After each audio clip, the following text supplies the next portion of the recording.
How to protect my organization from a ransomware attack? I get asked this question so many times, and it's really one of the most critical threats we are facing nowadays. Researchers predicted that in 2020, there will be an organization getting hit by a ransomware every 14 seconds. That's a lot. And the impact is really massive. For small medium businesses, 22% of small medium businesses getting hit by ransomware attack, they cease business operation immediately. And 55% of them who lose data become unprofitable within 30 days. It's really a scary thing. But how to prevent ourselves from a ransomware attack?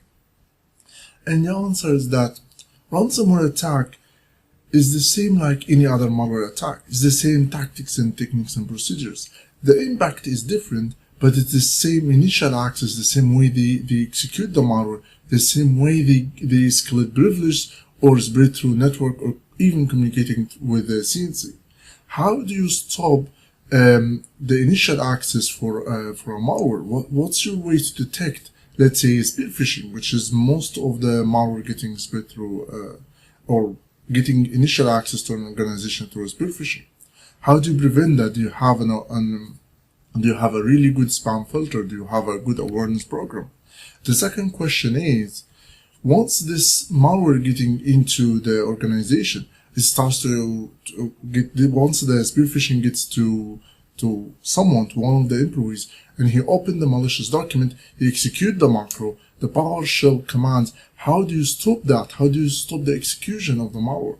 How do you stop the escalation of the privileges? How do you stop that this malware is reading through the network and getting from one machine to another using process dumping like Mimikatz or WCE, or even trying to use WMI or WMI-exec to read through the network? How do you even detect their communication with the CNC? Either with alerts or threat hunting, you need to investigate more to see if there's any sign of a communication to the CNC. We'll talk again about threat hunting more in details in another video, but I want to just share that ransomware attack is the same like any other attack, and the way you stop this attack is the same how you stop any other malware attack. You stop each tactics, each technique, each procedure. You need to work on it, and you need to stop this from happening to your organization.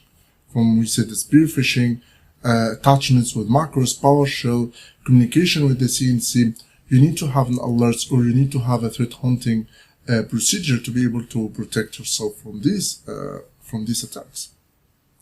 The second thing I want to talk about in this video is how to prevent the impact, or how you can minimize the impact of a ransomware. Once the ransomware gets into your organization and start encrypting the files, how you can minimize the impact of that? One way is through backups. We all know that, but we need to make sure that these backups are also not accessible by the ransomware. If the ransomware is able to encrypt the servers and encrypt all the data there, and also have an access to the backups and encrypt also the backups, it will be a disaster. And there's no way to recover back from that.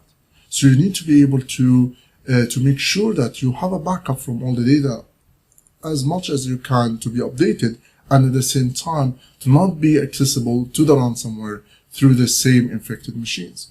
The second step is to think about, okay, how I can detect if there is actually a massive mass encryption of different files, mass rename, mass changes to these files.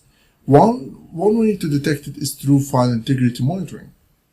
File integrity monitoring monitors any changes to different files, renaming of them, or at least the changes that happens to the integrity, that happens to the file content. It's not real time, not really real time. It's like a scan through interval. It really helps to detect it as fast as possible, but it's not really real time. So let's say if you are able to scan every 1 day, every 1 hour for file integrity, then you detect the ransomware in the first 1 hour.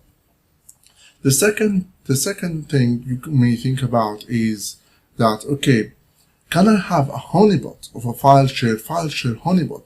Once the malware encrypts the machine that he's trying to encrypt, wherever it's an endpoint, and then he go to the file shares through the FTP, there is one file share that will be, hopefully will be the first one he access to, is actually a honeypot. Once he detects the ransomware is trying to encrypt a file in that honeypot, it will give an alert, and then the incident response team will take the initial steps to prevent the malware from encrypting the remaining file shares. A third idea is to use canary tokens. Canary tokens is basically the idea of putting some files here and there, and if they are being encrypted, then there is an alert goes directly to the SOC team, which goes to the incident response team to take the necessary steps to prevent that malware from encrypting even more files.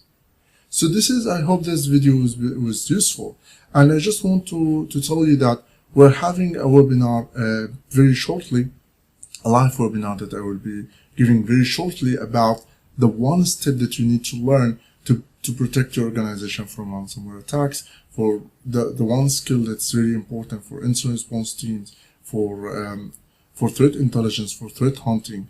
It's really an interesting webinar, so make sure you join this webinar at maltrack.com/webinar.